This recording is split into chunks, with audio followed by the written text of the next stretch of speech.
ధనలక్ష్మి యొక్క ప్రసన్నతని పొందడం మరియు డబ్బులు లోటు లేకుండా ఉండేందుకు అనుసరించాల్సిన కొన్ని ఆస్ట్రాలజికల్ పరిష్కారాలు. ఇప్పటికీ సబ్స్క్రైబ్ చేసుకోని వారు దయచేసి సబ్స్క్రైబ్ చేసుకోండి. ధనలక్ష్మి ప్రసన్నం అవ్వడానికి 1. పూజలు మరియు సాధన. లక్ష్మి పూజ.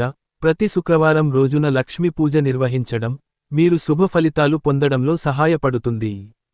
ఈ పూజ సమయంలో గులాబీ రంగు పువ్వులు, పసుపు, కుంకుమ, పసుపు పట్టు పెట్టడం ద్వారా లక్ష్మీ దేవతను ఆకర్షించవచ్చు. లక్ష్మి సహస్రనామం. రోజూ లక్ష్మి సహస్రనామాన్ని పఠించడం ధనాన్ని పెంచుతుంది. ఈ మంత్రం ధన కష్టాలను తొలగించి ఆర్థికంగా అభివృద్ధిని ఇస్తుంది. 2. గృహ వాస్తు సూచనలు. ఉత్తర దిశ. ఇంటి ఉత్తర భాగంలో ధనలక్ష్మికి సంబంధించిన వస్తువులు ఉంచడం మంచిది. లక్ష్మి చిత్రాలు. ఇంటిలో మీ లక్ష్మి దేవత చిత్రాన్ని ఉత్తర భాగంలో ఉంచండి.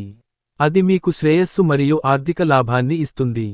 పసుపు లేదా వెండి వస్తువులు ఇంటిలో ఉండేలా చూసుకోండి. ఇవి ధనాన్ని ఆకర్షిస్తాయి. 3. దానం చేయడం.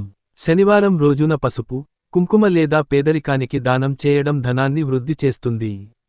వృద్ధులకు లేదా అర్ధాంతరాల వారికి సహాయం చేయడం వాస్తు ప్రకారం శుభం తెస్తుంది.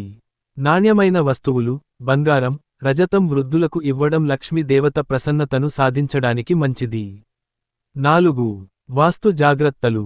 రాజస్థానీ పెనాలు, గోమాతా చిత్రాలు ఇంటిలో ఉంచడం శుభ ఫలితాల కోసం అదనపు శక్తిని అందిస్తుంది. 5. మంచి భావనలు మరియు మంచి చర్యలు. అశుభం మాట్లాడరాదు. మంచి భావనలు, మంచి పదాలు మాట్లాడటం, ముఖ్యంగా ఆర్థిక విషయంలో చాలా ప్రభావవంతంగా ఉంటుంది. ఎల్లప్పుడూ లక్ష్యాన్ని నిజాయితీతో సాధించాలని భావించండి. క్రమశిక్షణ పాటించడం లాంటి వాటి వలన ధనలక్ష్మిని ప్రసన్నం చేసే దిశగా మిమ్మల్ని నడిపిస్తాయి. 6. అదృష్ట సంఖ్యలు, రంగులు. రంగులు గులాబీ, పసుపు, వెండి, బంగారం రంగులు ధనానికి సంబంధించి అనుకూలంగా ఉంటాయి. ఈ రంగులను మీరు ధరించడం లేదా ఇంట్లో చక్కగా వాడటం మంచిది. అదృష్ట సంఖ్యలు 2, 5, 9 సంఖ్యలు లక్ష్మీ దేవతను ఆహ్వానించే అదృష్ట సంఖ్యలు. 7. శుభరోజు. శుక్రవారం. లక్ష్మి పూజలు చేసేందుకు మరియు ధన సంపాదన కోసం శుక్రవారం అనుకూలమైన రోజు. ఈ ఆస్ట్రాలజికల్ పరిష్కారాలు పాటించటం వలన ధనం ఇంట్లో ప్రవేశించడానికి మరియు లోటు లేకుండా ఉండటానికి సహాయపడతాయి. మా ఛానల్ను ప్రోత్సహిస్తూ ఇలాగే సపోర్ట్ చేయండి.